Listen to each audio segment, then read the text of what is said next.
Hey everyone, welcome back to Corporate Decoder. Today we're diving into a report from Mativ Holdings. It's about some changes to their stock plan, which might sound boring, but trust me, it could mean more money for some people and a bigger piece of the pie for them. We'll break down what it all means.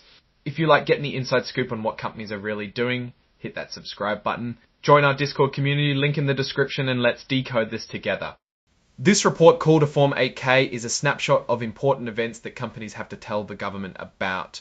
This one is dated April 30, 2025, so it's pretty recent. The big news here is about something called Amendment Number 1 to their 2024 Equity and Incentive Plan. This sounds like a bunch of fancy words, but what it really means is that they're changing how they give out company stock to employees. This plan amendment, or change to the plan, was approved by the people who own the company, the stockholders, at their yearly meeting. This change was already okayed by the company's leaders, the board of directors, but it needed the final thumbs up from the stockholders. The most important part of this change is that they're adding 2,000 more shares of stock that can be given out under this plan. So basically there's now more stock available for employees to potentially get. After this change, the total number of shares they can give out is 5,100,000. That's a lot of stock. Now, let's talk about the yearly meeting where all this was decided. At this meeting, the stockholders voted on a few different things. First, they elected a director, Kimberly Retrieve, to the board for a 3-year term. Directors are like the supervisors of the company, so this is an important role. About 45.9 million people voted for her. Next, they voted to keep Deloitte & Toussel as the company's independent accounting firm for 2025. These are the people who check the company's financial records to make sure everything is correct. Over 50 million voted to keep them. Then they had a vote on whether they agreed with how much the top executives were being paid. This is called a say-on-pay vote. Almost 45 million voted to approve the executive pay.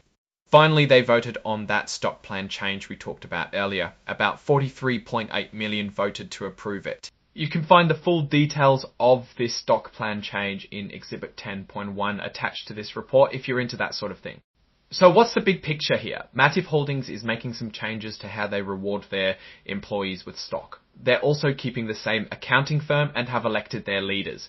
Adding more stocks to the equity and incentive plan suggests they are serious about incentivizing their workforce. Up to Tuchum now, let's step back and look at what this might mean for Mativ. Giving out more stock can be a good thing because it can motivate employees to work harder and make the company more successful. It makes them feel like they own a piece of the company, which they do. This creates motivation to do better for themselves and the company. However, it can also be a bit risky. If the company gives out too much stock, it can lower the value of each share, which isn't good for the current stockholders. Also, if the company isn't doing well, the stock might not be worth much, which would make the employees unhappy. I think these changes suggest the company is betting on continued growth and wants to make sure their employees are invested in that growth. But like any company decision, it comes with both potential rewards and potential risks. As an observer, I believe they are likely to be successful in this endeavor. The market is always changing. Alright, that's our breakdown of Mativ's latest filing. What's your take on these changes and what they signal for the company's future? Drop your thoughts in the comments. If this analysis was valuable, hitting that like button really helps, and subscribe for more deep dives. Don't forget to check out the Discord in the description. Thanks for watching. See you next time.